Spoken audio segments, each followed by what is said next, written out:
Hello. Today we will be going over Sparkflows connectivity with Airflows. Sparkflows allows for connectivity with Airflows to view executions of pipelines and to schedule executions of pipelines.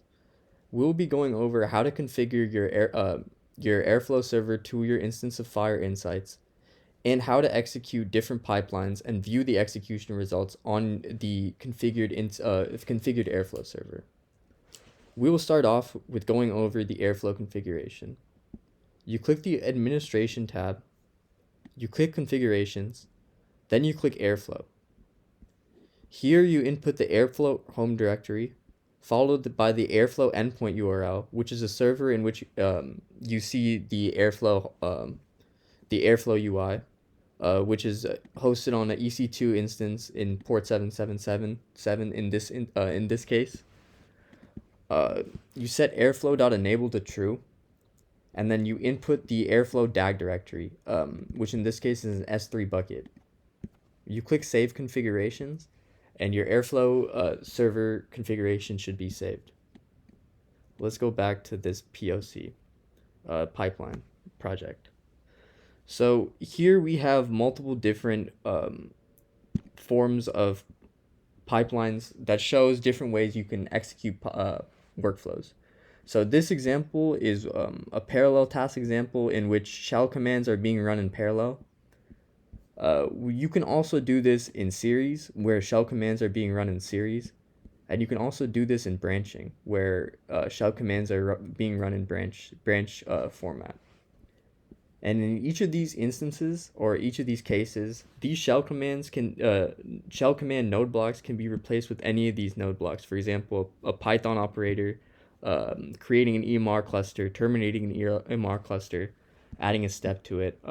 Any of these blocks could be added, and you could also execute workflows as such. So when we execute this pipeline, we will send the execution results straight to Airflow. So here we see the independent task example and the parallel task example. So we can see that there were 26 successful runs on the independent task example. If we go back to the independent task example, we click execute, and then we click execute again. It will submit the Airflow. You can see the result of this execution here. You can see that it is running at the moment. And if we refresh it again, we should see that it is successful. And we can see the result. We can see the graph. We can see the code on the Airflow, on your Airflow UI. And then you can also see it on your, within the S3 bucket that you configured earlier. It's saved within the same folder. We can show this same process being done with pipelines being executed in parallel. If we were to execute this pipeline, so let's go back to this the Airflow server. We can see that the parallel task example has been successfully ran 4 times. If we were to execute this again, we could see that there's now 1 running execution, and there's now 1 successful one. Fire Insights also allows for the scheduling of workflows and pipelines. So we could schedule this pipeline, and we could see the execution being ran on your Airflow server as well. So here we could input the Spark submit options, which is a optional parameter.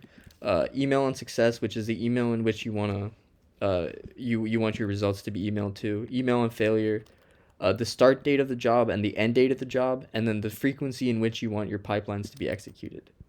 And these schedules will be executed onto Airflow.